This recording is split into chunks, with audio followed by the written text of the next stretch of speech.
Selamat sore Tribuners, Anda sedang menyaksikan live update Tribun News bersama saya Firda Ananda. Kami akan menyajikan informasi terkini dari berbagai daerah di Indonesia yang akan dilaporkan secara langsung oleh reporter lapangan kami. Dan inilah live update selengkapnya. Kita ke berita pertama, Saudara. Wali Kota Medan Bobi Nasution akui fasilitas isolasi terpusat KM Bukit Jaya masih banyak kekurangan. Hal itu disampaikan Bobi saat menjamu Menteri BUMN dan Menteri Perhubungan di KM Bukit Jaya di Belawan pada Sabtu 21 Agustus 2021. Saat itu Bobi tengah mengajak dua menteri tersebut menyapa langsung para pasien COVID-19 yang dirawat di isoter KM Bukit Jaya. Diketahui kedatangan kedua menteri itu disambut hangat oleh 11 warga yang diisoter dengan lambaian tangan. Awalnya kedua menteri tersebut menyapa para pasien dengan sepatah kata sekedar menanyai kondisi terkini mereka. Sampai akhirnya Bobi menjelaskan kepada dua menteri tersebut bahwa isoter KM Bukit Jaya ini masih berlangsung 1 hari. Nah, untuk mengetahui informasi lebih lengkapnya mengenai hal ini akan disampaikan oleh rekan wartawan kami dari Tribun Medan, ada Goklas yang saat ini sudah tersambung bersama kami. Halo Goklas. Halo Firda, selamat sore. Goklas, bisa dijelaskan apa isi curhatan Wali Kota Medan ke Menteri dan penjelasannya bagaimana? Iya, jadi semalam memang Menteri Perhubungan dan Menteri BUMN dijamu oleh Wali Kota Medan untuk datang ke isolasi terpadu KM Bukit Raya, di mana pada saat itu sempat dalam satu sesi ketika menyapa dari para pasien yang sampai saat ini ada 11 pasien yang sudah dirawat di sana, itu bahwa fasilitas yang ada di KM ataupun di isolasi terpadu tersebut itu masih belum terlalu baik, karena dia mencontohkan bahkan untuk televisi pun masih belum tersedia di situ. Tapi sembari dengan kedatangan menteri tersebut, memang kemarin terlihat ada beberapa peralatan-peralatan olahraga yang sudah mulai dimasukkan ke dalam isolasi terpadu tersebut. Jadi fasilitas yang dimaksud adalah semacam tempat untuk berolahraga, tempat untuk hiburan lainnya, hiburan musik, dan aneka binatang, tanaman hias. Jadi di isolasi terpadu tersebut masih belum ada wahana-wahana yang memungkinkan untuk pasien tidak merasa bosan. Seperti itu, Firda. Goklas, kemudian bagaimana tanggapan dari Menteri BUMN sendiri terkait adanya curhatan dari Wali Kota Medan ini? Nah, jadi sembari dengan gaya bahasa yang cukup berseloroh, jadi kedua menteri itu pun mengatakan ke depan akan membantu Wali Kota Medan untuk memperlengkapi fasilitas-fasilitas tersebut. Bahkan Bobi pun sempat dengan nada yang cukup bercanda mengatakan bahwa seharusnya para nakes ketika ditanyai oleh para menteri mengatakan bahwa ketersediaan obat untuk pasien COVID ataupun yang terpapar itu kian menipis di Kota Medan, sehingga butuh stok obat dari pusat seperti itu. Kemudian dari Menteri Disub sendiri menanggapi adanya hal tersebut seperti apa? Nah, jadi di dalam paparannya sebenarnya di dalam konferensi pers pada saat itu tentu awalnya Menteri Perhubungan juga bersepakat dengan apa yang dikeluhkan oleh Pak Bobi Afif Nasution, bahwa fasilitas di situ harus segera dipenuhi agar para pasien tidak merasa bosan, dan para pasien yang saat ini ada isoman ataupun isolasi mandiri harus segera ditarik ke isolasi terpusat seperti itu. Nah, selain daripada itu, dia juga sempat mengatakan ataupun memuji bahwa Kota Makassar menjadi salah satu kota percontohan di mana isolasi terpadu terapung ini berhasil dilaksanakan. Bahkan di 50 pasien pertama itu bisa sembuh dalam waktu 5 hari. Nah, Kota Medan diharapkan dapat juga mengikuti jejak dari Kota Makassar yang sukses dalam melakukan isolasi terpusat seperti itu. Baik, Tribuners, tadi jurnalis kami juga sempat melakukan wawancara.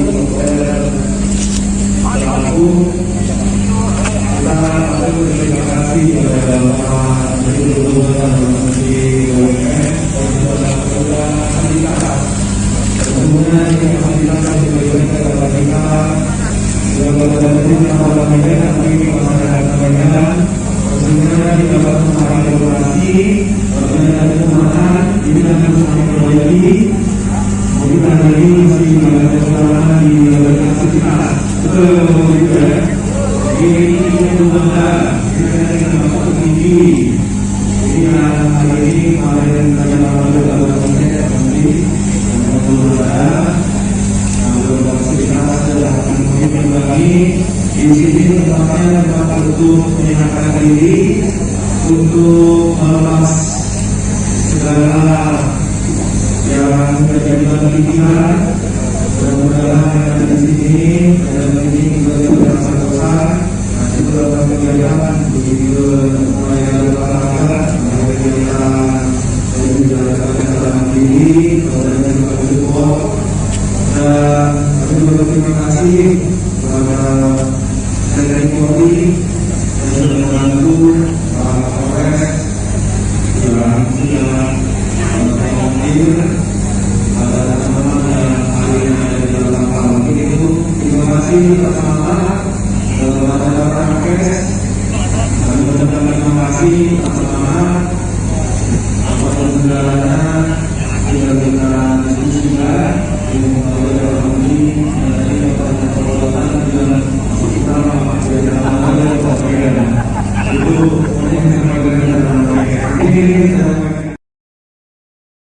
Teka-teki pemilihan Ketua Badan Pengurus Wilayah Kerukunan Keluarga Sulawesi Selatan atau BPW KKSS Kaltara akhirnya terjawab.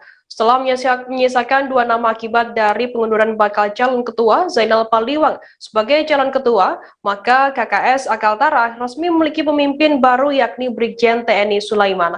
Kabinet Kaltara ini terpilih setelah pesaingnya yakni Wakil Ketua DPRD Kaltara Andi Hamzah menyatakan mengundurkan diri dan memberikan kesempatan pada Brigjen TNI Sulaiman. Pengunduran diri Andi Hamzah disampaikan di hadapan peserta musyawarah wilayah atau Muswil kedua BPW KKSS Kaltara di Hotel Luminor Tanjung Selor pada Minggu 22 Agustus hari ini. Terkait informasi lebih lengkapnya mengenai hal ini akan disampaikan oleh rekan wartawan kami dari Tribun Kaltara. Ada Maulana Ilhami Faudi yang saat ini sudah tersambung bersama kami. Halo Faudi. Halo rekan Firda dan Tribuners. Faudi, bisa Anda jelaskan mungkin siapa saja nama-nama calon ketua BPW KKSS ini?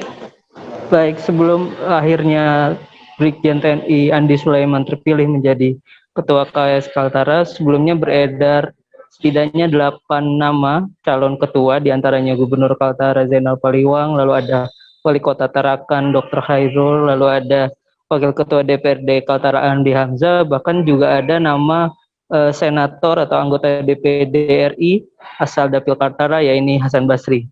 Namun pemilihan pengurus baru dari KKS Kaltara jatuh kepada Brigjen TNI Andi Sulaiman. Faudi, kemudian bagaimana untuk proses pemilihan Ketua BPW KKS Kaltara ini?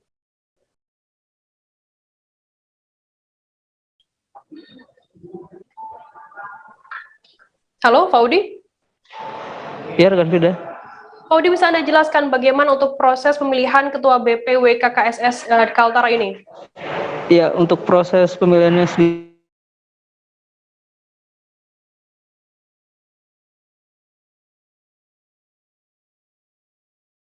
Halo, Faudi? memang KKSS berlangsung hingga pukul 3 sore tadi, baru saja berakhir begitu. Awalnya ada 2 nama calon yang akan maju, yaitu Gubernur Kaltara Zainal Paliwang dan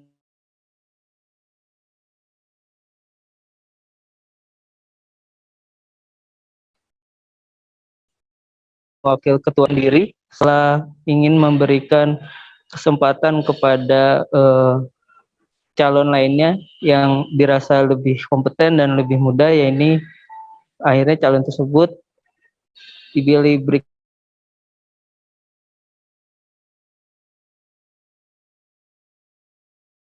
Halo, Faudi, bisa mendengar suara saya di studio?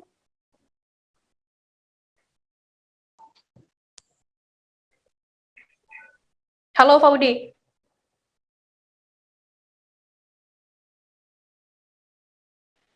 Halo, Faudi, bisa mendengar suara saya? Faudi, mungkin bisa Anda jelaskan kembali bagaimana untuk proses pemilihan Ketua BPW KKSS Kaltara ini?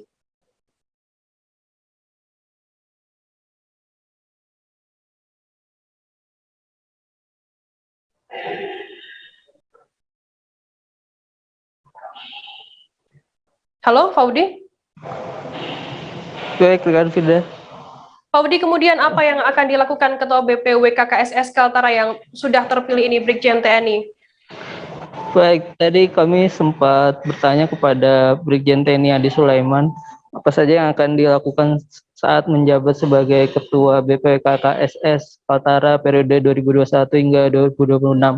Jadi dia mengatakan bahwa akan bekerja sama atau bermitra begitu dengan pemerintah dalam beberapa program, termasuk dengan mempercepat program vaksinasi. Berikutnya dengan membantu saudara-saudara kita yang tengah menjalani isolasi mandiri akibat COVID dan akan memberikan bantuan gitu, bantuan sosial bagi masyarakat yang terdampak COVID-19. Mengingat warga Sulawesi Selatan di Kaltara ini jumlahnya cukup banyak, bahkan hampir mencapai separuh dari jumlah populasi warga Kaltara. Baik, Tribuners, tadi jurnalis kami juga sempat melakukan wawancara dengan Ketua KKSS Kaltara terpilih, Brigjen TNI Sulaiman. Berikut liputan lengkapnya untuk Anda. Organisasi KKSS ini adalah organisasi sosial yang harus kita kuatkan dan berbentuk hubungan sosial dan akan mengikatkan antara anak bangsa, orang Sulawesi di perantauan, tapi mendukung pemerintahan yang kuat di daerah di mana dia tinggal. Nah, saya ingin memimpin mengarahkan pada penguatan hubungan yang baik, yang harmonis, menjaga kedamaian, menjaga keutuhan dan ikatan yang positif, sambil meningkatkan kesejahteraannya. Nah, akan terciptalah suatu kedamaian yang harmonis ketika organisasi ini dijalankan dengan baik. Nah, ini misi-misi yang kita harapkan bahwa KKSS di Kaltara yang saya akan pimpin ini nanti supaya menjadi KKS yang besar, sejahtera, dan damai di wilayah Kaltara. Pak, mungkin masih terkait pandemi Pak ya. Bapak sebagai ketua terpilih, apa yang menjadi program ke depannya untuk membantu pemerintah dalam penanganan COVID-19 ini? Ini saya baru dapat mandat. Otomatis saya akan melaksanakan langkah-langkah tahap awal, menyusun organisasi sambil memilih orang-orang kompeten pada tempatnya sehingga bisa melaksanakan tugas-tugas yang akan dibebankan nanti. Karena organisasi ini organisasi sosial, membantu orang-orang yang membantu orang-orang yang lemah ataupun orang yang berkesusahan, sehingga orientasi kami menyusun organisasi yang bagus sehingga organisasi bisa melaksanakan tugasnya. Kemudian untuk dihadapkan dengan pandemi, tentunya kita akan menyelesaikan program-program yang dilaksanakan pemerintah, karena kami ini kan bagian dari masyarakat Kaltara dan saya juga bagian dari pemerintah, sehingga harus mensinergikan antara kepentingan masyarakat dan kewajiban-kewajiban pemerintah. Satuan Polisi Pamong Praja Satpol PP DIY memberikan surat teguran kepada pengelola salah satu hotel berbintang di Jalan Avandi, Gejayan, Kapanewon, Depok, Kabupaten Sleman. Surat itu diberikan lantaran di tengah kebijakan PPKM level 4 sekarang ini, pihak pengelola hotel justru menggelar pesta ulang tahun pada Jumat 20 Agustus lalu. Akibatnya, petugas Satpol PP DIY menggeruduk hotel tersebut untuk melakukan pembubaran kegiatan pesta ulang tahun itu. Kasatpol PP DIY Novia Rahmat mengatakan ada kurang lebih 50 orang terlibat dalam pesta ulang tahun yang digelar di hotel tersebut.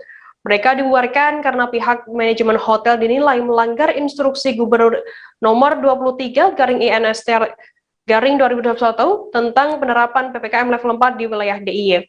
Terkait informasi lebih lengkapnya mengenai hal ini akan disampaikan oleh rekan wartawan kami dari Tribun Jogja, ada Miftahul Huda yang saat ini sudah tersambung bersama kami. Halo Miftahul. Halo, rekan Firda. Miftahul, mungkin bisa Anda jelaskan bagaimana kronologi pembubaran pesta ulang tahun di hotel tersebut?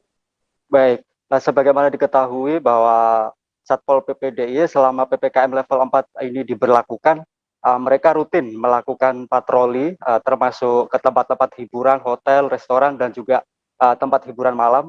Dan pada Jumat lalu, pihak Satpol PP mendapat informasi adanya pelanggaran yang dilakukan oleh salah satu pihak hotel di wilayah Sleman, dan itu terkait dengan penyelenggaraan kegiatan pesta ulang tahun. Begitu ada informasi tersebut, pihak penegak hukum dari Satpol PP langsung mendatangi lokasi hotel tepatnya di Jalan Avandi, Depok, Sleman untuk dilakukan pembubaran. Begitu, Firda. Kemudian Miftahul, mengapa kegiatan itu dibubarkan oleh pihak Satpol PP DIY? Baik, sesuai instruksi Gubernur DIY Sri Sultan Hamengkubuwono X bahwa dalam penerapan PPKM level 4 ini masih diberlakukan untuk pembatasan kegiatan, salah satunya kerumunan di hotel dan juga tempat hiburan termasuk restoran dan tempat makan. Nah, dari instruksi tersebut dari pihak hotel di wilayah Sleman ini termasuk yang menjadi salah satu pelanggar dari kebijakan tersebut, gitu. Kemudian Miftahul, sanksi apa yang kemudian dikenakan oleh terhadap penyelenggara pesta ulang tahun yang ada di hotel tersebut? Ya, sejauh ini pihak Satpol PP sudah memanggil GM dari hotel, pemilik hotel, pengelola, maksud saya pengelola hotel tersebut untuk dimintai keterangan, dan saat ini hanya sebatas sanksi teguran begitu, Firda. Dan apabila pihak hotel nantinya melakukan pelanggaran serupa, maka pihak Satpol PP mengancam akan menutup paksa operasional hotel tersebut. Sudah. Baik, terima kasih rekan jurnalis dari Tribun Jogja Miftahul Huda atas laporan Anda. Selamat bertugas kembali. Tribuners, kita akan jeda sejenak. Kami masih akan menyajikan informasi menarik untuk Anda selesai ini. Tetap di Live Update. Oke, apa kabar Bang Arif di sini untuk strateginya? Kalau saya sendiri di Jumip 37 ini yang semalam baru mulai, saya udah pas. Sebenarnya aku nggak ngerasa itu penangkapan atau penggerbegan atau apapun itu. Karena gitu, posisinya aku kriteria. Jadi kita mengenal disebut dengan stroke yang tidak berdarah dengan stroke yang berdarah. Stroke yang tidak berdarah itu biasanya ditandai dengan adanya penyumbatan. Kalau itu penyumbatan di sini mungkin pikirnya tidak ke situ kali ya, tapi kalau di Korea atau di Kamboja itu ada beberapa paper yang saya itu mas ya dulunya tukang koran. Oh gitu ya, tukang koran ya, saya baca ya, Pak. Tuh kan pernah baca kan ya. Jadi kalau saya jadi tanggal itu udah bersyukur banget si anak ini dijadikan sebagai tersangka begitu ya. Kalau ini kita bicara yang di luar kasus Sidoarjo ya, dengan nama hujan shower, di mana terdapat batas jelas antara daerah hujan dan tidak hujan yang biasanya terjadi pada fase awal mature stage atau tahap berbahaya itu Kang. Jadi mulai artinya terjadinya perlembekan. Nah itu untuk penetrasi akan sulit gitu ya. Dok, saya ini menurut saya memang tidak mudah, bukan urusan tanah diambil. Kalau misalnya Amerika Serikat sekarang, Rasulullah mengatakan dalam sebuah hadis bahwa berpuasa di 6 hari Syawal itu. Oke, apa kabar Bang Arif di sini untuk strateginya? Kalau saya sendiri di Jumip 37 ini yang semalam baru mulai, saya udah pas. Terima kasih Anda masih bersama kami di Live Update. Kita beralih ke informasi selanjutnya, Saudara. Kepolisian Resor Gresik terus mempercepat laju akselerasi percepatan vaksinasi COVID-19. 70% herd immunity adalah tujuan yang ditempuh. Kali ini, serbuan vaksin Merdeka digelar di halaman Mapolsek Menganti. Jadi langsung Kapolres Gresik AKBP Arif Fitrianto beserta pejabat utama Polres Gresik dan Forkopim Jam Menganti pada Sabtu 21 Agustus. Antusias warga Menganti terbilang cukup tinggi. Dalam catatan penerima vaksin mencapai 2.500 warga telah disuntik vaksin Sinovac dosis pertama. Untuk mengetahui informasi lebih lengkapnya mengenai ini akan disampaikan oleh rekan wartawan kami dari surya.co.id, ada Willy Abraham yang saat ini sudah tersambung bersama kami. Halo, Willy? Ya, Belda. Willy, bisa Anda jelaskan berapa jumlah serbuan vaksinasi di Polsek sana? Ya, serbuan vaksinasi di Polsek Menganti ada 2.500 dosis vaksin dari Sinovac diberikan kepada warga di wilayah Menganti, yang mana wilayah ini merupakan wilayah perbatasan antara Gresik dengan Surabaya. Lokasinya memang sangat tidak jauh, dan keberadaan Polsek Menganti sendiri itu juga dekat dengan Surabaya, sehingga diharapkan warga Menganti yang bekerja di Surabaya sudah bisa herd immunity. Seperti itu, Belda. Willy, sejauh ini berapa polsek yang sudah melakukan serbuan vaksinasi di Gresik? Ya, untuk serbuan vaksinasi di Polsek sendiri baru Polsek Menganti. Sedangkan di Polsek lainnya melakukan vaksinasi door-to-door seperti di Polsek Manyar door menyasar OTG dan juga lansia. Kemudian di wilayah Polsek Kedamaian juga melakukan door vaksinasi ke desa-desa. Ya, vaksinasi di Polsek atau vaksinasi di wilayah vaksinasi BK ini baru di Polsek Nanti, seperti itu juga. Willy, kemudian seperti apa perkembangan vaksinasi di Gresik saat ini? Ya, perkembangan vaksinasi di Gresik saat ini baru sekitar 40% warga Gresik sudah tervaksin. Kemudian besok Pemkab Kabupaten Gresik akan melakukan serbuan vaksinasi di wilayah perbatasan di Gresik Selatan, ya, tepatnya di Gresik berbatasan dengan Sidoarjo dan Mojokerto, yaitu di Kecamatan Sidoarjo dan Wringin-Anom. Di setiap kecamatan ada 10.000 dosis yang akan diberikan kepada warga. Begitu juga di Kecamatan Wringin-Anom. Dan di Penganti yang berdekatan dengan Kota Surabaya, vaksinasi yang dilakukan oleh Pemkab di wisata Lontar Sewu, kemudian menyasar puskesmas dan juga dari Polres menyasar di Polsek Penganti. Seperti itu, Fitri. Baik, Tribuners, tadi jurnalis kami juga sempat melakukan wawancara dengan KBP Arief Fitrianto, Kapolres Gresik terkait vaksinasi di sana. Berikut liputan lengkapnya untuk Anda. Kami dari jajaran Polres Gresik bersama Forkopimda dengan Dinas Kesehatan melakukan serbuan vaksin di wilayah Kecamatan Penganti. Hari ini kami targetkan sebanyak 2.400 orang akan tervaksin dan ini sudah kami siapkan dalam rangka serbuan vaksin ke depan. Jadi prinsipnya kami dari Polres Gresik bersama pemerintah Kabupaten Gresik siap untuk mendukung serbuan vaksinasi yang disampaikan oleh pemerintah sesuai target, sehingga berapapun vaksin diberikan kepada wilayah Gresik akan sanggup kita habiskan dalam rangka kita mencapai herd immunity di wilayah Kabupaten Gresik. Dan ada kendala untuk serbuan vaksin hari ini? Sejauh ini tidak kita temukan kendala, masyarakat sangat merespon dengan positif dan mereka justru pengen segera divaksin. Dan ini harus kita jaga momentum ini dengan cara kita bisa mendapatkan vaksin sebanyak-banyaknya agar masyarakat bisa cepat segera tervaksin sehingga bisa terbebas dari pandemi COVID-19. Gresik hari ini orange kan? Ya. Nah, target dari kepolisian sendiri apa ini? Ya, tentu kami dari kepolisian bekerjasama dengan Satgas Covid Kabupaten Gresik bertekad untuk terus meningkatkan capaian ini agar kita bisa terus dari zona oranye menjadi zona kuning dan selanjutnya zona hijau.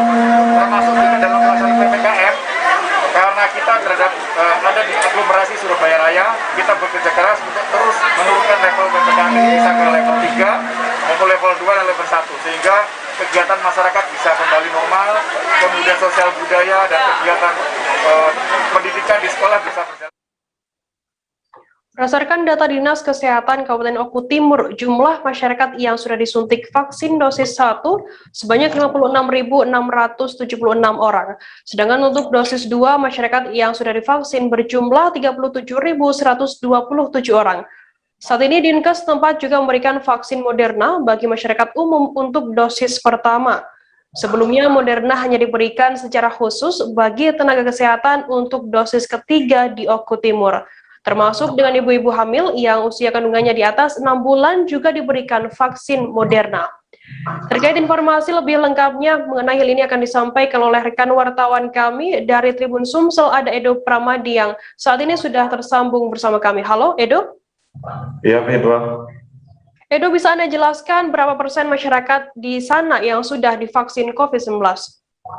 Sejauh ini untuk masyarakat Kabupaten Oku Timur yang sudah divaksin vaksin COVID-19 itu capainya 13,1%. Nah, itu dari total sasaran 494.728 warga masyarakat, seperti itu. Kemudian bagaimana dengan penggunaan vaksin Sinovac sendiri di Oku Timur saat ini?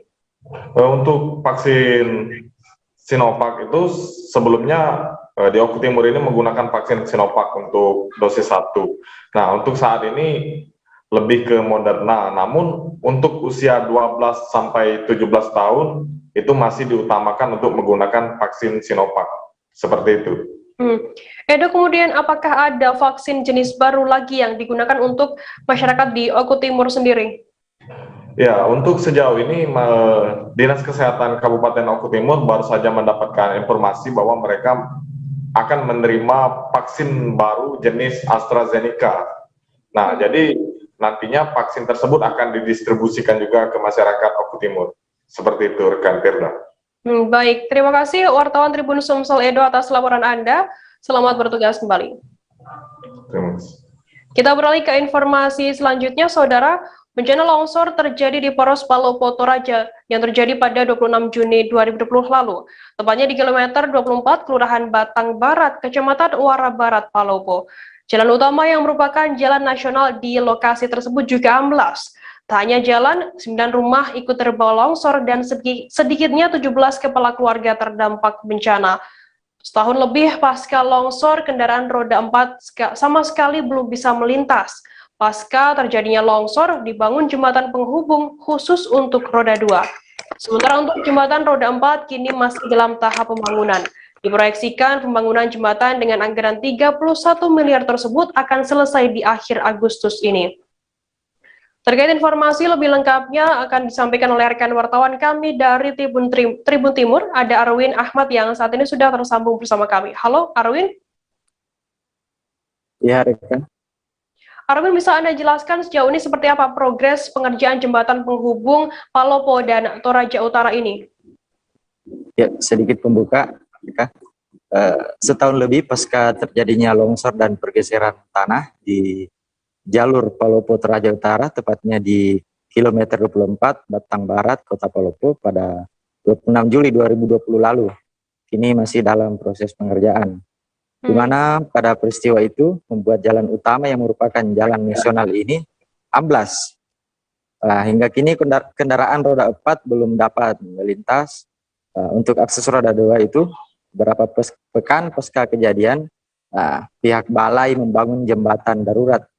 Jembatan inilah yang dilalui masyarakat, namun muatannya terbatas, hanya untuk roda 2 saja. Sementara progres pembangunan jembatan untuk roda 4 ini sudah hampir rampung. Kemarin saya sempat berbincang dengan pihak Balai Wilayah Sulawesi Selatan, dalam hal ini PPK-nya Pak Wido Iskandar. Beliau menyampaikan pengerjaan jembatan ini ditarget selesai pada akhir Agustus ini atau akhir bulan ini. Namun untuk pengoperasiannya sendiri diperkirakan baru bisa dibuka atau dilalui masyarakat bulan depan atau September. Proyek jembatan tersebut menggunakan anggaran sebesar 31 miliar, panjangnya 100 meter dan muatan sumbu terberatnya yaitu 10 ton. Begitu sementara rekan. Arwin, kemudian pasca longsor kemarin tahun lalu, bagaimana kemudian akses mobilitas warga yang ingin melintas dari Palopo ke Toraja maupun sebaliknya? Ya, pasca longsor, akses mobilisasi warga yang dilakukan oleh warga yaitu menyeberang dengan jembatan khusus untuk roda 2 tadi. Kemudian bagi warga atau penumpang yang ingin ke Toraja atau sebaliknya itu menggunakan sistem transit atau sambung mobil. Seperti itu. Saat ini bagaimana kemudian kondisi warga setempat yang terdampak longsor? Ya baik, sedikitnya 9 rumah ikut ambruk akibat longsor di kilometer 24 ini dan 17 kakak ikut terdampak, di mana seluruh warga yang terdampak bekerja sehari-hari sebagai pelaku warung atau rumah makan di lokasi tersebut. Hingga kini belum ada relokasi yang dilakukan oleh pemerintah setempat, kan? Untuk warga yang terdampak ini. Mereka hanya membangun rumah kayu untuk hunian sementara. Dari kompensasi yang diterima saat itu, dari informasi yang saya terima, kompensasi yang mereka terima itu sekitar 25 juta per rumah. Sementara jika ditaksir kerugian warga akibat bencana longsor itu mencapai miliaran rupiah, begitu.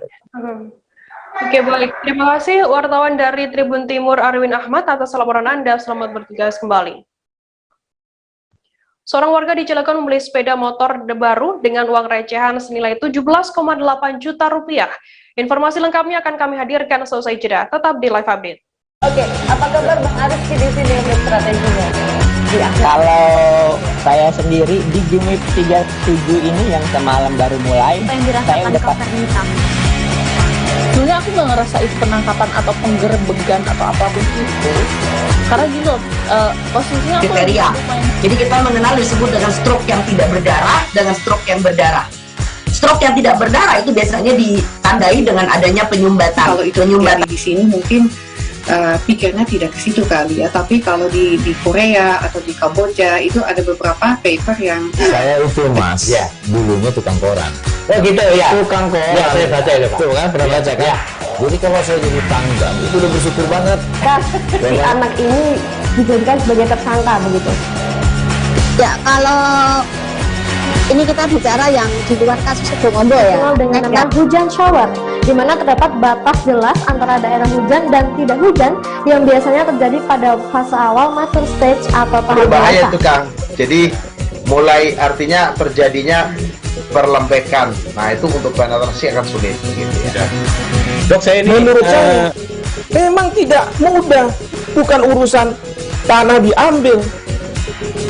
Kalau misalnya Amerika Serikat sekarang, Rasulullah mengatakan dalam sebuah hadis bahwa berpuasa di 6 hari Syawal itu. Oke, apa kabar Bang Arif di sini untuk strateginya? Kalau saya sendiri di Jumip 37 ini yang semalam baru mulai, saya udah pas. Sebenarnya aku nggak ngerasa itu penangkapan atau penggerebekan atau apapun itu, karena gini loh, posisinya aku kriteria. Jadi kita mengenal disebut dengan stroke yang tidak berdarah dengan stroke yang berdarah. Stroke yang tidak berdarah itu biasanya ditandai dengan adanya penyumbatan. Kalau itu penyumbatan di sini mungkin pikirnya tidak ke situ kali ya, tapi kalau di Korea atau di Kamboja itu ada beberapa paper yang saya itu mas, ya dulunya tukang koran. Oh gitu ya, tukang koran. Ya saya baca itu pak. Tuh kan pernah baca kan? Ya. Jadi kalau saya jadi tanggal itu udah bersyukur banget. Si anak ini dijadikan sebagai tersangka begitu. Ya kalau ini kita bicara yang di luar kasus Situbondo ya, dengan nama hujan shower, di mana terdapat batas jelas antara daerah hujan dan tidak hujan yang biasanya terjadi pada fase awal mature stage atau tahap berbahaya itu Kang. Jadi mulai artinya terjadinya perlembekan. Nah itu untuk penetrasi akan sulit gitu ya. Dok saya ini menurut saya memang tidak mudah, bukan urusan tanah diambil. Kalau misalnya Amerika Serikat sekarang, Rasulullah mengatakan dalam sebuah hadis bahwa berpuasa di 6 hari Syawal itu. Oke, apa kabar Bang Arif di sini untuk strateginya? Kalau saya sendiri di Jumip 37 ini yang semalam baru mulai, saya udah pas. Sebenarnya aku nggak ngerasa itu penangkapan atau penggerebekan atau apapun itu, karena gini loh, posisinya aku kriteria. Jadi kita mengenal disebut dengan stroke yang tidak berdarah dengan stroke yang berdarah. Stroke yang tidak berdarah itu biasanya ditandai dengan adanya penyumbatan. Kalau itu penyumbatan di sini mungkin pikirnya tidak ke situ kali ya, tapi kalau di Korea atau di Kamboja itu ada beberapa paper yang saya itu mas, ya dulunya tukang koran. Oh gitu ya, tukang koran. Ya saya baca itu pak. Tuh kan pernah baca kan? Ya. Jadi kalau saya jadi tanggal itu udah bersyukur banget. Si anak ini dijadikan sebagai tersangka begitu. Ya kalau ini kita bicara yang di luar kasus Situbondo ya, dengan nama hujan shower, di mana terdapat batas jelas antara daerah hujan dan tidak hujan yang biasanya terjadi pada fase awal mature stage atau tahap berbahaya itu Kang. Jadi mulai artinya terjadinya perlembekan. Nah itu untuk penetrasi akan sulit gitu ya. Dok saya ini menurut saya memang tidak mudah, bukan urusan tanah diambil. Kalau misalnya Amerika Serikat sekarang, Rasulullah mengatakan dalam sebuah hadis bahwa berpuasa di 6 hari Syawal itu. Oke, apa kabar Bang Arif di sini untuk strateginya? Kalau saya sendiri di Jumip 37 ini yang semalam baru mulai, saya udah pas. Terima kasih Anda masih bersama kami di Live Update. Kita beralih ke informasi selanjutnya, Saudara. Kecelakaan yang melibatkan bus Sugeng Rahayu kembali terjadi di Sragen, Jawa Tengah pada Minggu 22 Agustus 2021 dini hari tadi. Kecelakaan tersebut melibatkan bus Sugeng Rahayu bernopol W7073UZ menabrak mobil pickup Mitsubishi bernopol AD1696ZN. Akibatnya ada 3 pengendara dan penumpang mobil pickup mengalami luka di bagian kepala. Ketiga korban kini tengah menjalani perawatan lebih lanjut di RSUD Suhadi Prionegoro, Sragen. Terkait informasi lebih lengkapnya mengenai hal ini akan disampaikan oleh rekan wartawan kami dari Tribun Solo. Ada Septiana Ayu Lestari yang saat ini sudah tersambung bersama kami. Halo, Septi. Halo, Vida. Septi, bisa Anda jelaskan bagaimana kronologi kecelakaan yang melibatkan 2 kendaraan ini? Iya, tadi pagi sekitar pukul 3:30 pagi tadi telah terjadi kecelakaan yang melibatkan 1 unit mobil pick up Mitsubishi dengan 1 unit bus Sugeng Rahayu. Kecelakaan berawal dari ketika mobil pick up berjalan dari arah selatan menuju ke utara, kemudian dari arah barat melaju bus Sugeng Rahayu menuju ke arah timur, di mana bus Sugeng Rahayu tersebut karena menerobos lampu lalu lintas yang masih menyala merah dan diterobos, maka saat mendekati mobil pickup, si sopir tidak bisa mengendalikan laju kendaraannya, dan kemudian kecelakaan tidak dapat terhindarkan. Dan dengan kecelakaan tersebut terdapat 3 sopir dan penumpang mobil pickup mengalami luka-luka. Seperti kabarnya, sopir bus ini juga sempat hampir diamuk massa. Bagaimana kesaksian warga terkait hal ini? Ya, berdasarkan kesaksian dari warga, karena memang di daerah Sragen terutama sering terjadi kecelakaan yang diakibatkan oleh bus jurusan Surabaya maupun Jogja tersebut. Maka dari kejadian tersebut, dan karena sangat terlihat jelas pelanggarannya, yakni melanggar lampu lalu lintas dan melaju di jalur yang salah, maka warga sedikit tersulut emosinya, warga sekitar yang melintas sedikit tersulut emosinya dan akan menghakimi sopir bus tersebut. Namun karena memang lokasi kejadian berada di dekat pos polisi atau pos lalu lintas kepolisian dari Polres Sragen, maka sopir tersebut berhasil diamankan terlebih dahulu sebelum dihakimi warga. Seperti itu, Beda. Septi, kemudian bisa Anda jelaskan terkait kondisi korban setelah terjadinya kecelakaan ini dan bagaimana kemudian nasib dari sopir bus Sugeng Rahayu? Ya, dari ketiga korban langsung dilarikan ke Rumah Sakit Umum Daerah Suhadi Prionegoro, Sragen, di mana ketiganya mengalami luka-luka di bagian kepala seperti lecet, bahkan salah satu korban mengalami benjolan di kepala, dan dilakukan observasi lebih lanjut di rumah sakit untuk mengetahui apakah ada efek lain dari kecelakaan tersebut. Dan untuk sopir saat ini langsung diamankan oleh unit Laka Lantas Polres Sragen untuk dimintai keterangan lebih lanjut. Baik, terima kasih wartawan Tribun Solo Septiana Ayu Lestari atas laporan Anda. Selamat bertugas kembali. Kita beralih ke informasi selanjutnya, Saudara.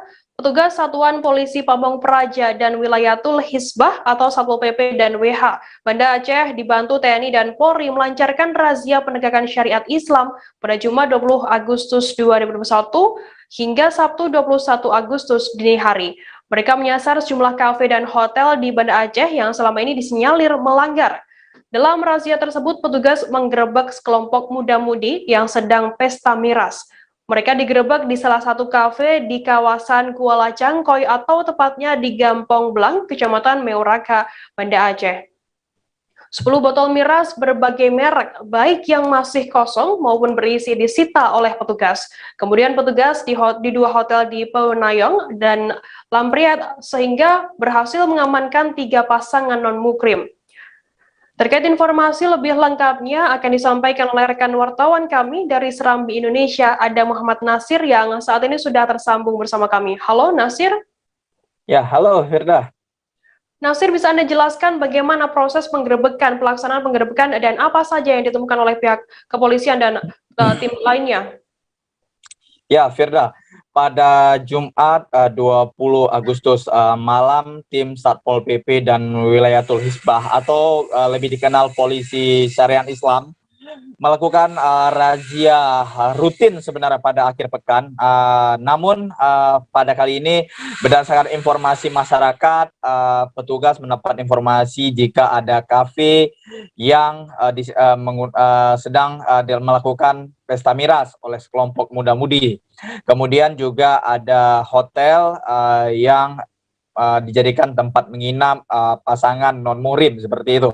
Kemudian petugas Satpol PP dan WH Banda Aceh mendatangi ke lokasi dan mendapati memang ada sekitar 10 orang muda-mudi yang sedang pesta miras. Berbagai macam merek minuman keras disita dari lokasi. Sebagian sudah dalam keadaan kosong, sebagian masih terisi gitu.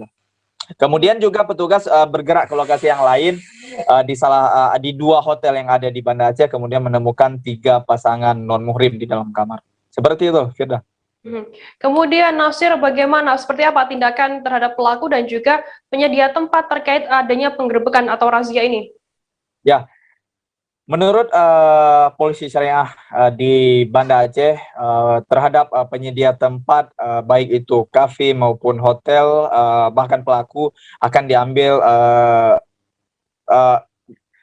sanksi yang tepat gitu. Ya mungkin karena ini pelanggaran hukum syariah, maka akan diambil hukuman sesuai dengan aturan syariat gitu. Dan untuk pemilik usaha, yaitu kafe maupun hotel, katanya akan disegel pada hari Senin ini. Gitu.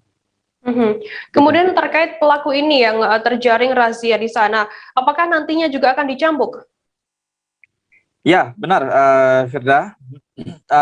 Saat ini Polisi Syariah di Aceh sedang terus melakukan penyelidikan untuk melengkapi berkas para pelaku ini, bisa dikatakan tersangka ya gitu. Jadi mereka terbagi dalam 2 kasus sebenarnya. Ada 10 orang yang ditangkap karena pesta miras dan ada 3 pasang atau 6 orang yang ditangkap karena mesum atau ditangkap berduaan di dalam kamar dengan muhrim. Dan menurut Polisi Syariah mereka akan dihadapkan pada hukuman cambuk. Namun untuk berapa tuntutannya itu saat ini masih dalam proses tuntutan yang biasanya kemungkinan 25 hingga mencapai 60 cambukan. Seperti itu, Firda.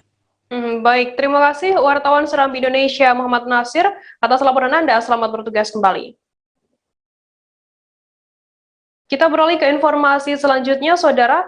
Seorang warga Cilegon bernama Sunarto, 59 tahun, membeli motor Honda Beat Deluxe baru dengan uang receh senilai 17,8 juta rupiah.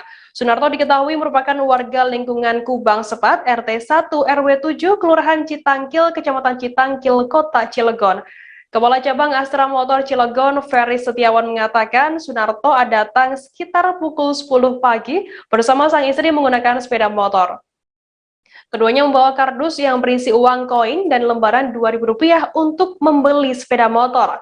Ferry menuturkan pihaknya harus mengerahkan 4 karyawannya untuk menghitung uang Sunarto. Terkait informasi lebih lengkapnya mengenai hal ini akan disampaikan oleh rekan wartawan kami dari Tribun Banten, ada Hairul Ma'arif yang saat ini sudah tersambung bersama kami. Halo, Hairul. Halo, Firda. Ya, Hairul, Firda. bisa Anda jelaskan bagaimana awal mula Sunarto ini membeli motor menggunakan uang recehnya? Ya, baik Firda, terima kasih. Selamat sore Tribuner.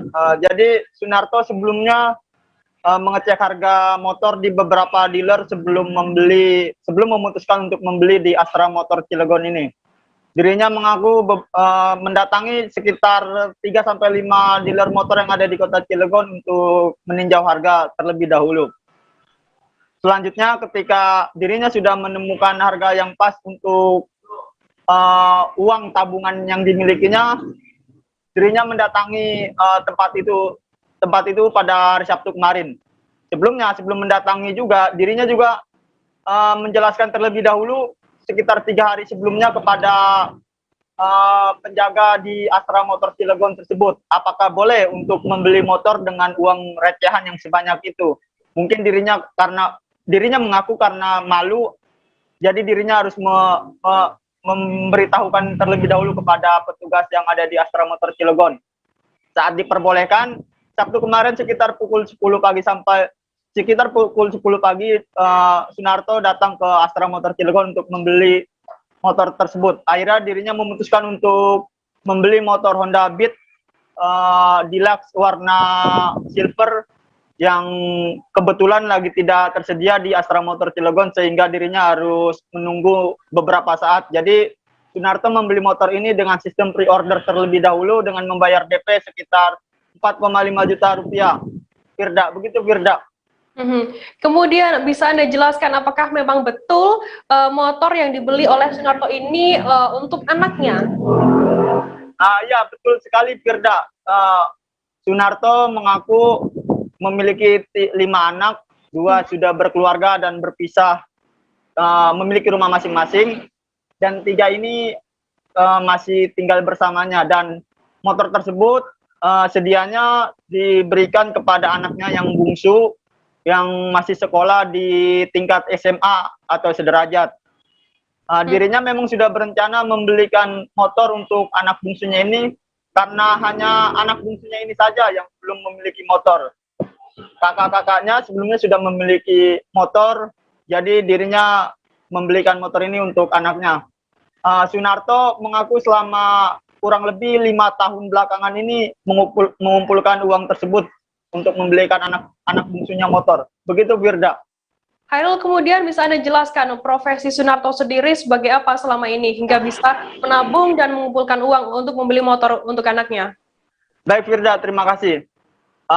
Saat ditanya terkait profesinya, Sunarto mengatakan profesinya ini selama ini serabutan. Apa saja dikerjakan selama itu menghasilkan uang dan bisa membuat dapurnya tetap ngebul. Tetapi saat ditanya lebih rinci terkait selama mengumpulkan uang, dirinya mengaku, Sunarto mengaku mayoritas hasil menabung recehannya tersebut dari hasil pencariannya sebagai tukang ojek pangkalan.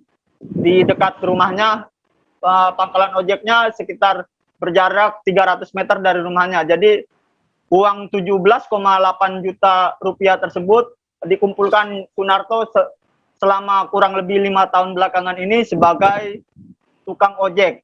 Begitu Firda. Kemudian bagaimana tanggapan dari pihak dealer sendiri terkait adanya pelanggan yang membeli motor menggunakan uang receh? Baik Firda, terima kasih. Ferry Setiawan sendiri sebagai kepala cabang Astra Motor Cilegon ini mengaku terkejut adanya pembeli yang semacam ini. Karena dirinya mengaku baru kali ini mendapati konsumen yang seperti ini. Sebelumnya memang Ferry pernah menemui konsumen yang seperti ini saat bekerja di Astra Motor Banjarnegara. Tetapi nilai uang recehnya tidak sebanyak yang dimiliki oleh Pak Sunarto ini. Waktu di Banjarnegara itu hanya sekitaran 2 juta saja uang recehnya. Tetapi di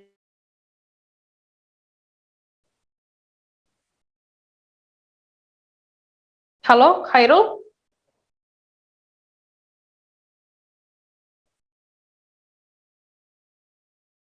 Baik, Tribuners, kami mengalami sedikit kendala sinyal dengan jurnalis kami dari Tribun Banten. Tadi jurnalis kami, Hairul, juga sempat melakukan wawancara dengan pelanggan yang membeli motor menggunakan uang receh bernama Sunarto. Berikut liputan lengkapnya untuk Anda. Beli motor ini buat siapa, Pak?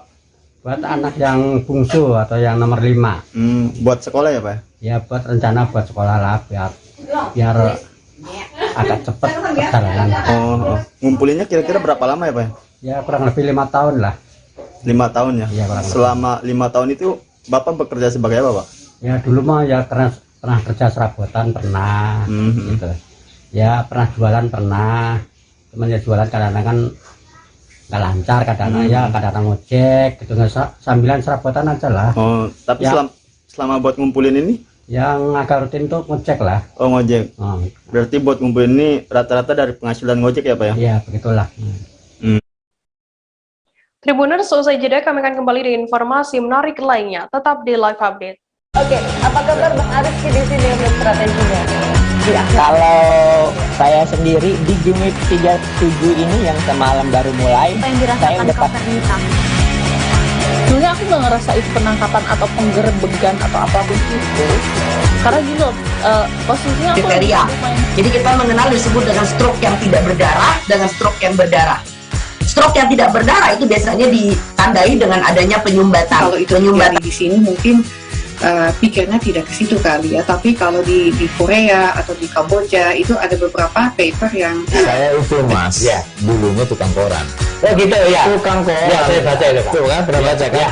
Jadi kalau saya jadi tanggal itu udah bersyukur banget si anak ini dijadikan sebagai tersangka begitu. Ya kalau ini kita bicara yang di luar kasus Situbondo ya, dengan nama hujan shower, di mana terdapat batas jelas antara daerah hujan dan tidak hujan yang biasanya terjadi pada fase awal mature stage atau tahap berbahaya itu Kang. Jadi mulai artinya terjadinya perlembekan. Nah itu untuk penetrasi akan sulit gitu ya. Dok, saya ini menurut saya memang tidak mudah, bukan urusan tanah diambil. Kalau misalnya Amerika Serikat sekarang, Rasulullah mengatakan dalam sebuah hadis bahwa berpuasa di 6 hari Syawal itu. Oke, apa kabar Bang Arif di sini untuk strateginya? Kalau saya sendiri di Jumip 37 ini yang semalam baru mulai, saya udah sebenarnya aku nggak ngerasa itu penangkapan atau penggerebekan atau apapun itu, karena gini loh, posisinya aku kriteria. Jadi kita mengenal disebut dengan stroke yang tidak berdarah dengan stroke yang berdarah. Stroke yang tidak berdarah itu biasanya ditandai dengan adanya penyumbatan. Kalau itu terjadi di sini mungkin pikirnya tidak ke situ kali ya, tapi kalau di Korea atau di Kamboja itu ada beberapa paper yang saya itu mas ya dulunya tukang koran. Oh gitu ya, tukang koran ya, saya baca itu tuh kan, pernah baca kan ya. Jadi kalau saya jadi tanggal itu udah bersyukur banget si anak ini dijadikan sebagai tersangka begitu.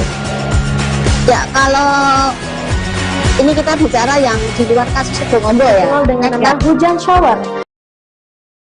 Terima kasih Anda masih bersama kami di Live Update. Kita beralih ke informasi selanjutnya, Saudara. Para pengrajin buah tangan dari rotan asal kota Pagar-Alam merasakan dampak dari pandemi COVID-19. Bahkan 1 tahun ini mereka merasa sudah dalam kondisi kritis. Pasalnya penjualan kerajinan rotan mereka turun lebih dari 100%.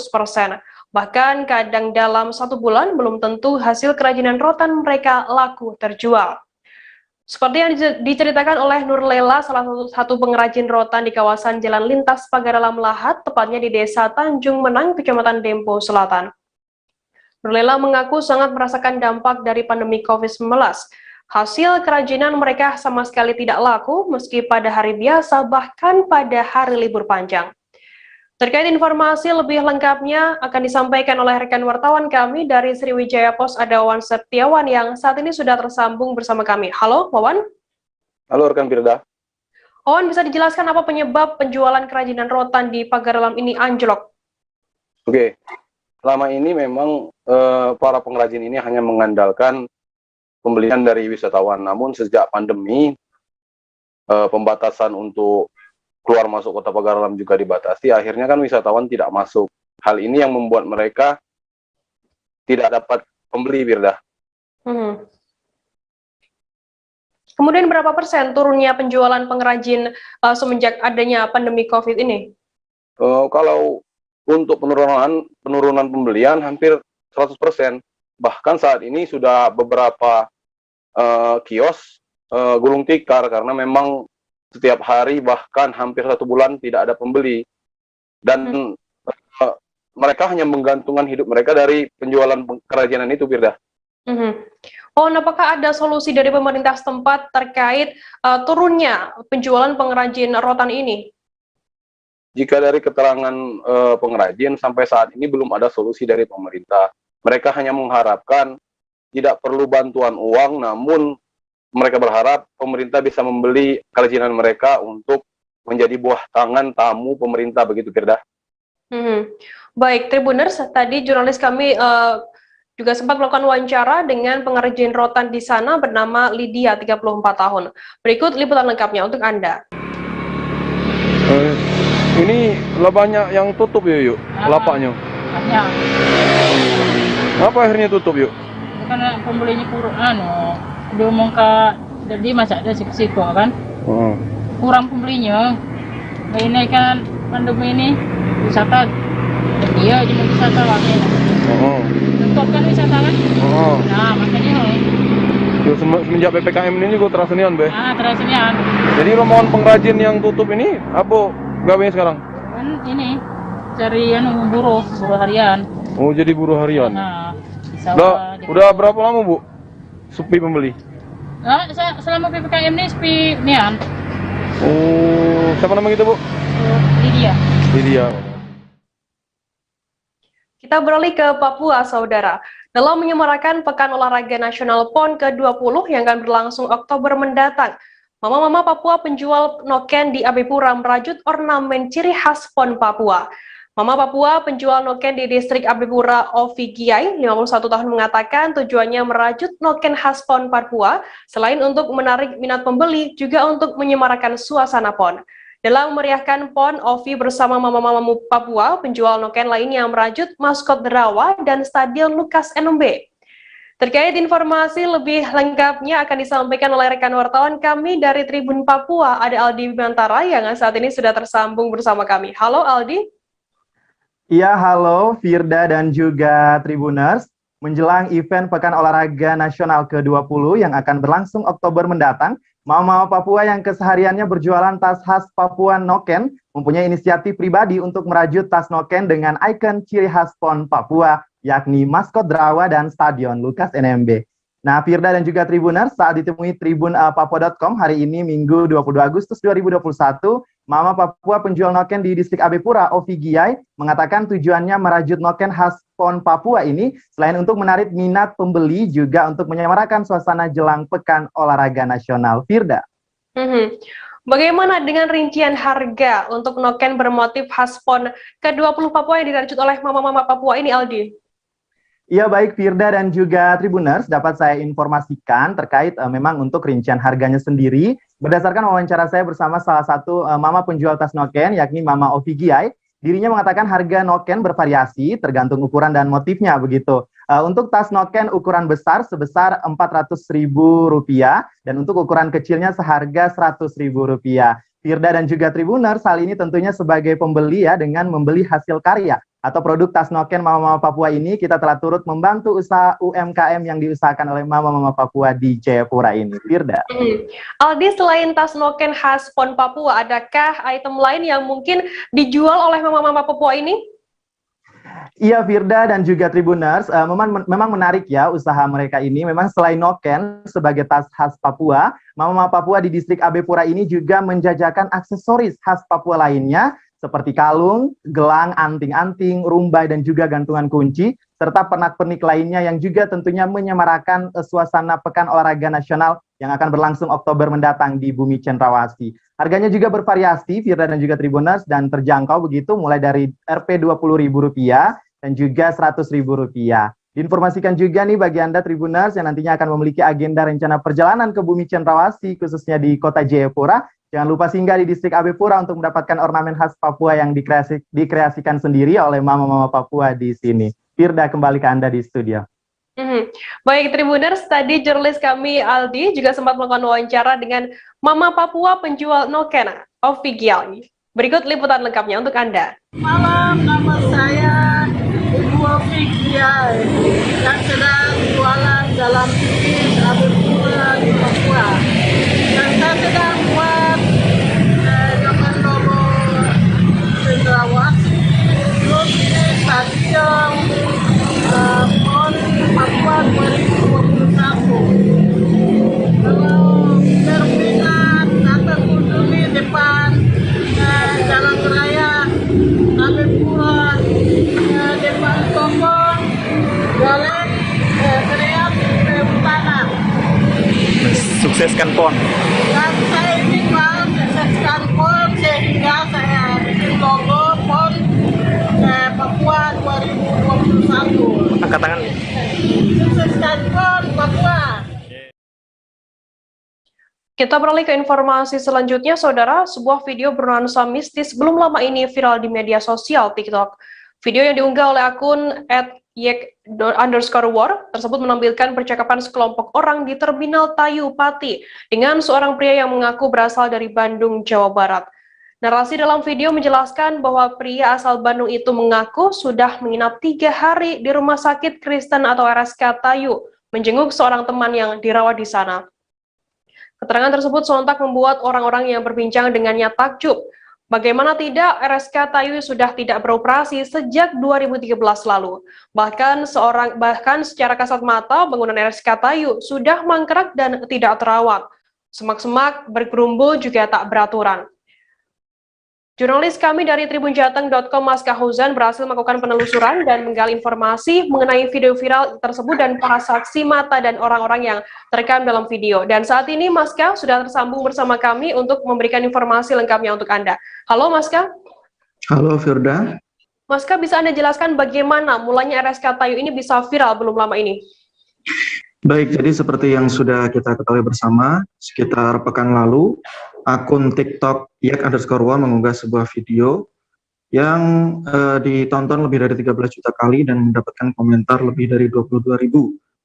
Video tersebut menampilkan percakapan orang-orang di Terminal Tayu dengan seseorang yang berasal dari Bandung, dan narasi video tersebut menjelaskan bahwa orang dari Bandung itu menginap selama 3 malam di Rumah Sakit Kristen Tayu untuk menjenguk seorang temannya yang bekerja di pabrik gula. Dan hal ini tentu menimbulkan kehebohan karena Rumah Sakit Kristen Tayu kondisinya mangkrak dan sudah tidak aktif sejak 2013. Selain itu, masyarakat sekitar juga kerap mendapatkan kisah mistis serupa, sehingga hal ini membuat ketertarikan tersendiri di masyarakat. Demikian, Firda. Mas Kah, sejak kapan RSK Tayu ini berdiri dan bagaimana ceritanya hingga terbengkalai begitu? Baik Firda, kami kutip dari berbagai sumber, RSK Tayu mulai berdiri sejak zaman kolonial Belanda, atau tepatnya tahun 1933. Dan sebelum menjadi rumah sakit, RSK Tayu adalah poliklinik khusus umat Kristen yang dirintis pada tahun 1894 oleh seorang penginjil yang tinggal di Tayu. Nah, dalam perkembangannya, RSK Tayu beberapa kali dilanda konflik internal. Misalnya pada awal tahun 2000-an terjadi sengketa antara Sinode Gereja Injil Kristen Jawa dan Yayasan Kesehatan Kristen sekitar Muria. Keduanya merasa berhak untuk menjadi pengelola RSK Tayu dan akhirnya terjadi konflik di tingkat pengadilan. Kemudian pada tahun 2013 konflik ini memuncak dan sejumlah karyawan di RSK Tayu mengajukan gugatan ke pengadilan karena gaji mereka selama belasan bulan tidak dibayarkan. Akhirnya sejak gugatan dari karyawan itu, Rumah Sakit Kristen Tayu tidak aktif lagi dan akhirnya terbengkalai serta mangkrak sampai hari ini. Demikian, Firda.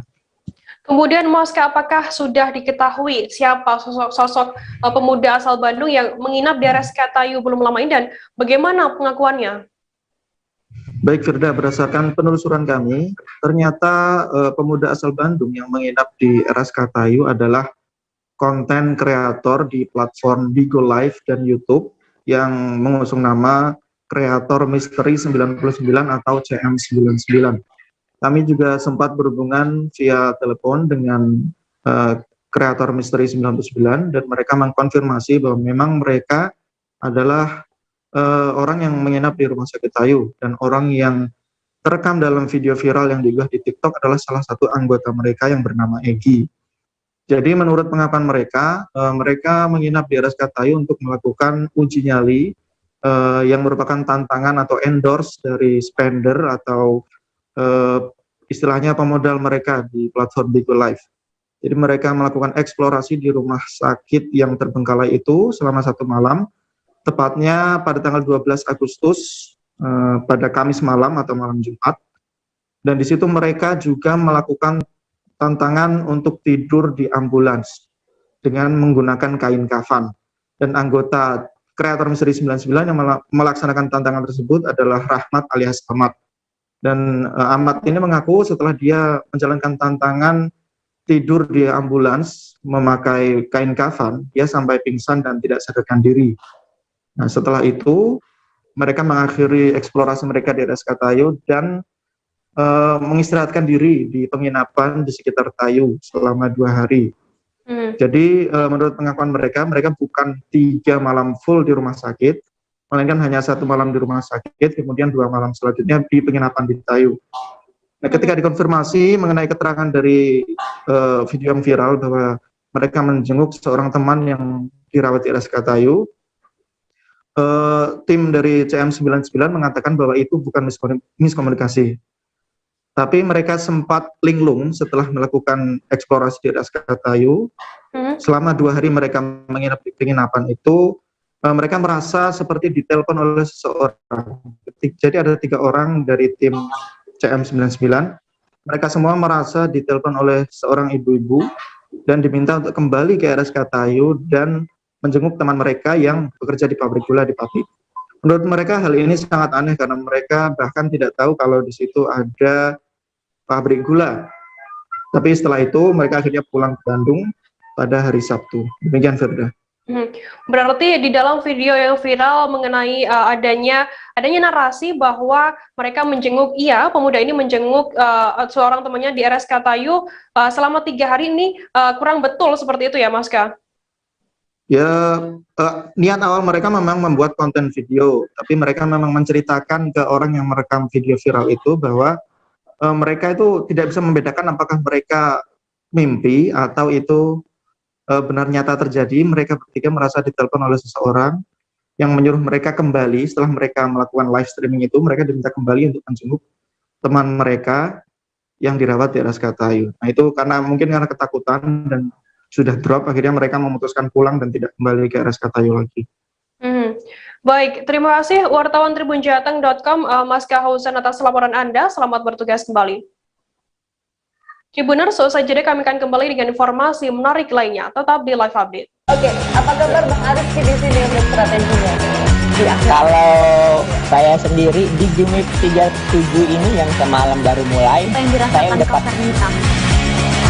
sebenarnya aku nggak ngerasa itu penangkapan atau penggerbegan atau apapun itu, karena gini loh, posisinya aku kriteria. Jadi kita mengenal disebut dengan stroke yang tidak berdarah dengan stroke yang berdarah.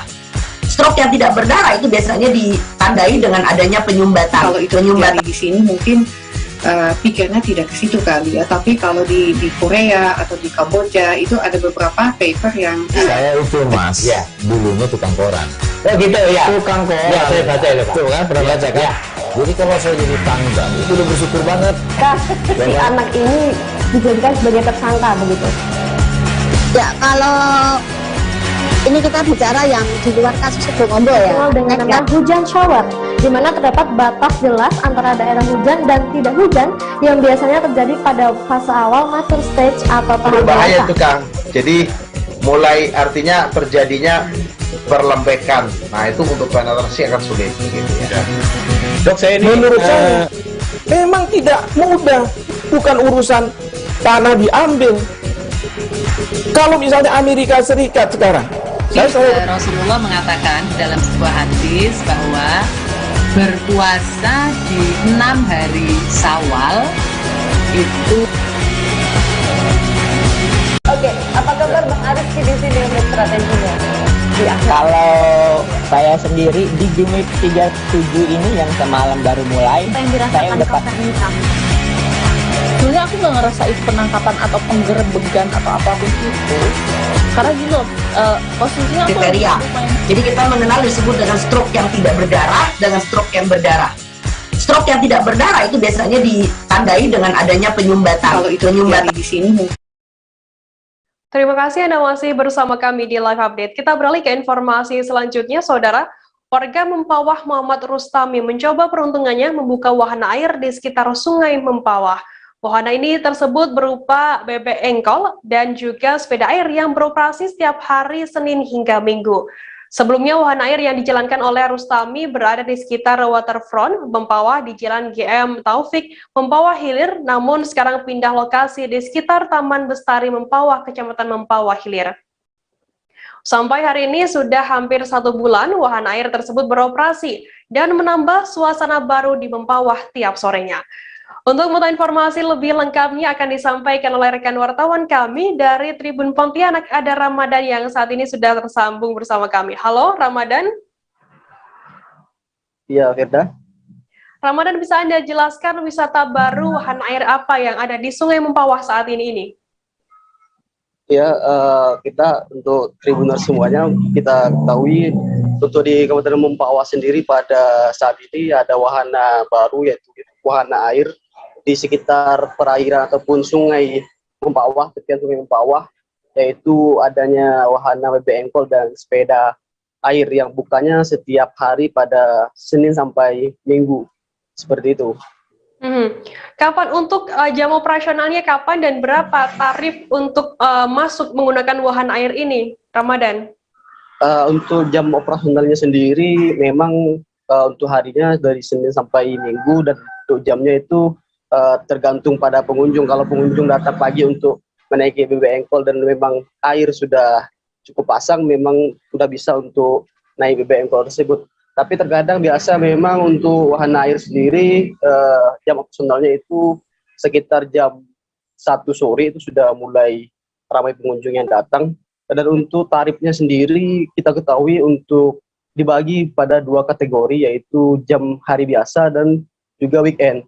Untuk hari biasanya itu adalah 25.000 per jamnya, dan untuk weekendnya 35.000.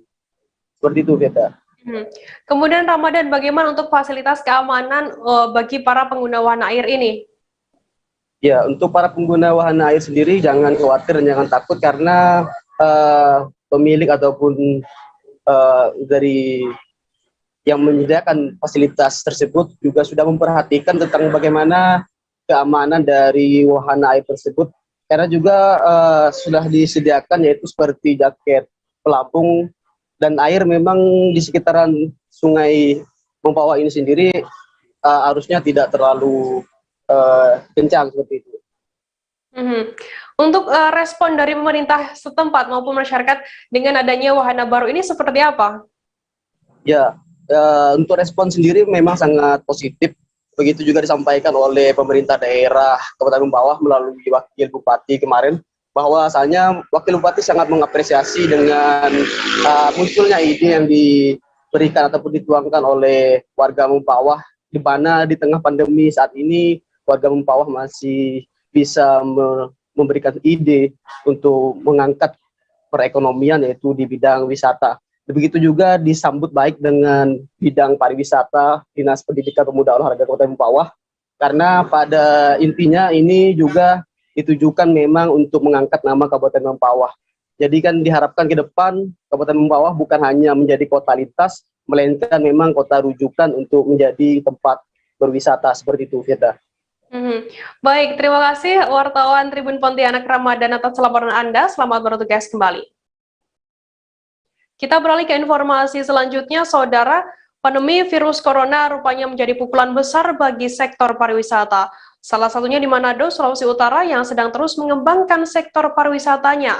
Rumah Alam, salah satu tempat wisata di Kota Manado yang menyajikan berbagai fasilitas seperti kolam renang, penginapan, dan restoran sudah terdampak sejak awal pandemi COVID-19 lalu. Manajer Rumah Alam Meilena Torindatu mengatakan pihaknya sempat menutup Rumah Alam selama beberapa bulan karena mengikuti aturan dari pemerintah. Meilena mengatakan penurunan pengunjung bisa sampai 80%. Terkait informasi lebih lengkapnya akan disampaikan oleh rekan wartawan kami dari Tribun Manado, ada Iswara Safitri yang saat ini sudah tersambung bersama kami. Halo Iswara. Halo Firda. Iswara, bisa Anda jelaskan sejak kapan Rumah Alam ini merasakan dampak COVID-19?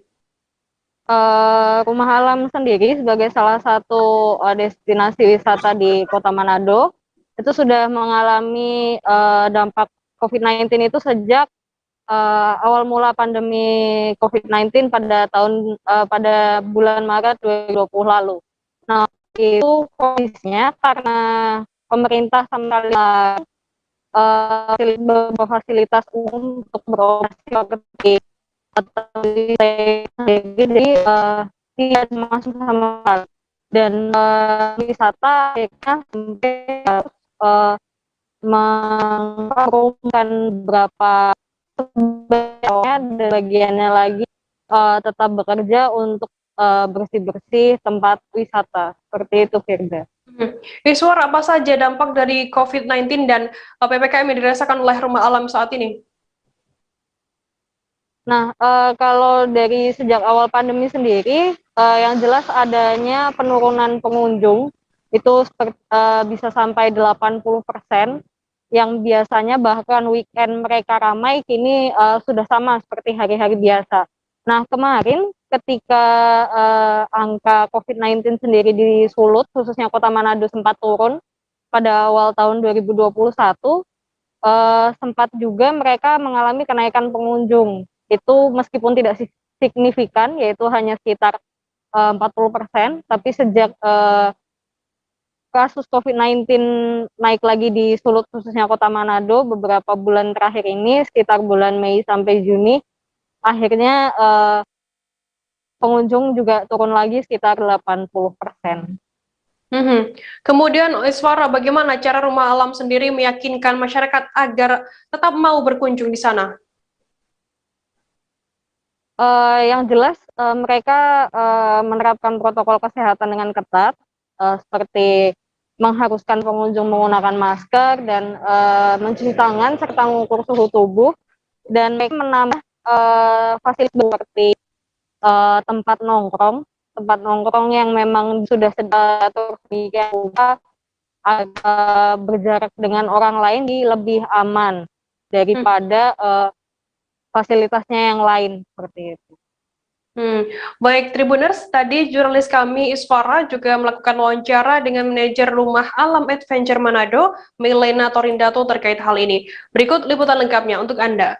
Iya, ya pastinya selama pandemi COVID-19 dan pada saat ini kita berada pada PPKM, ya pasti kita terdampak.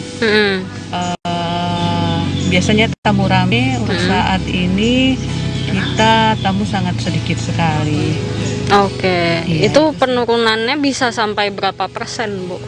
Penurunannya sendiri bisa sampai 80%. 80% ya. Dan itu sudah terasa sejak awal pandemi. Sudah terasa dari sejak awal pandemi, di mana Ibu tahu sendiri bahwa awal pandemi kita harus tutup beberapa bulan. Iya, betul. Dan karyawan kita rumahkan sebagian kita pekerjakan untuk membersihkan tempat wisata. Nah, kemarin itu kan sempat juga, Bu, mungkin di sekitar awal tahun itu angka COVID-19 di Sulut sendiri menurun. Nah, apakah itu juga membuat tempat wisata Rumah Alam ini menjadi ramai juga, Bu? Yang pada saat itu awal tahun ya, itu kita memasuki tahap new normal. Nah, pada new normal ada sedikit peningkatan tapi tidak signifikan. Mungkin sekitar 40%. 40% ya. Tamu yang datang lumayan sih yang new normal. Ya pastinya kita menerapkan protokol kesehatan, yaitu tamu harus masuk pakai masker, memeriksa suhu tubuh, dan tidak berkerumun. Nah itu lumayan ada peningkatan sedikit untuk Rumah Alam. Nah kalau yang saat ini untuk PPKM, Bu, bagaimana situasinya? Untuk saat ini PPKM menurun lagi. Relawan yang mengatasnamakan Sahabat Ganjar Jabodetabek menggelar acara bertajuk Indonesia Memanggil Ganjar Pranowo untuk RI 1 2024 pada acara deklarasi mendukung pencalonan Ganjar Pranowo sebagai calon presiden periode 2024-2029. Deklarasi ini digelar di Gedung Cyber 2, Jalan Rasuna Said, Jakarta sebagai kantor sekretariat Sahabat Ganjar Jabodetabek dan diikuti oleh jajaran DPP, DPC, dan DPD di seluruh Indonesia secara virtual. Ketua Sahabat Ganjar Jabodetabek Arfian menyebut digelarnya deklarasi ini selaras dengan elektabilitas Ganjar dalam beberapa survei belakangan. Terkait informasi lebih lengkapnya akan disampaikan oleh rekan wartawan kami dari tribunnews.com, ada Rizky Sandi Saputra yang saat ini sudah tersambung kami. Halo Rizky. Ya, halo Firda dan juga Tribuners. Rizky, bisa Anda sampaikan bagaimana deklarasi yang disampaikan Sahabat Ganjar Jabodetabek? Ya, jadi bisa dilaporkan Firda dan juga Tribuners siang tadi, tepatnya Minggu, tanggal 22 Agustus 2021, sekira pukul 11 waktu Indonesia bagian Barat, relawan yang mengatasnamakan Sahabat Ganjar untuk wilayah Jabodetabek menggelar deklarasi dukungan terhadap Ganjar Pranowo untuk sedianya maju di Pilpres 2024 begitu. Meskipun pemilihan presiden pada pemilihan umum masih berlangsung sekitar 3 tahun mendatang, namun mereka meyakini bahwa Ganjar Pranowo menjadi satu-satunya atau yang menurut mereka ini calon kuat untuk menggantikan Presiden RI Joko Widodo dan melanjutkan karya yang Jokowi buat selama ini untuk Indonesia, begitu Firda. Rizky, sejauh ini sudah terbentuk berapa ranting Sahabat Ganjar Indonesia? Ya, jadi berdasarkan Ketua Sahabat Ganjar wilayah Jabodetabek yakni Arfian, untuk terbentuknya Sahabat Ganjar atau relawan Sahabat Ganjar sudah tersebar di seluruh provinsi Indonesia atau sekitar 34 provinsi begitu di 50 kota sebaran gitu. Mereka tergabung dari DPC, DPD, dan juga DPP yang bermarkas di Jawa Tengah atau Semarang gitu, Firda. Rizky, rangkaian yang dilakukan Sahabat Ganjar Jabodetabek untuk sosialisasi ke masyarakat terkait hal ini seperti apa? Ya, jadi tadi Arfian juga menyatakan kalau pihaknya langsung bergerak ke masyarakat begitu setelah melakukan deklarasi tadi di Kuningan atau di Gedung Cyber 2 yang merupakan sekretariat dari atau markas dari Sahabat Ganjar Jabodetabek. Mereka langsung menuju ke Monas untuk membaca teks proklamasi di sana begitu, dan juga menghanturkan doa di Taman Makam Pahlawan Nasional Kalibata, Jakarta Selatan, serta dilanjutkan dengan pembagian sembako untuk masyarakat marginal atau masyarakat terpinggirkan yang berada di wilayah bantaran rel kereta api Manggarai, Jakarta Selatan, begitu Firda. Rizky, mungkin bisa Anda jelaskan pernyataan dukungan yang disampaikan oleh Sahabat Ganjar Jabodetabek tadi?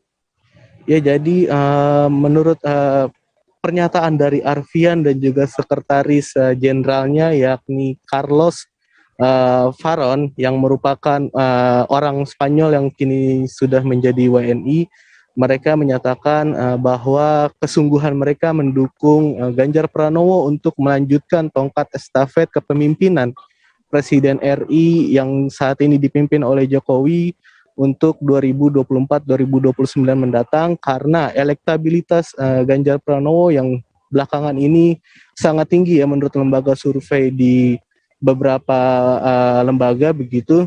Mereka juga menyatakan kalau Ganjar Pranowo menjadi satu-satunya calon terkuat karena Ganjar ini memiliki jiwa kebinekaan yang kuat dan juga memiliki rasa kemasyarakatan atau merupakan salah satu pemimpin yang dekat dengan masyarakat begitu, dan juga sikapnya yang legowo dan juga humanis dinilai mampu untuk menggantikan Presiden Jokowi pada Pilpres mendatang, meskipun memang mereka belum bisa meyakinkan partai politik mana yang nantinya akan juga mendukung Ganjar Pranowo, sebab kata dia ini merupakan gerakan dari relawan, tidak ada sangkut pautnya dengan partai politik. Jadi ini murni dari desakan hati masyarakat kalau menurut mereka begitu untuk mendukung Ganjar Pranowo begitu, Firda.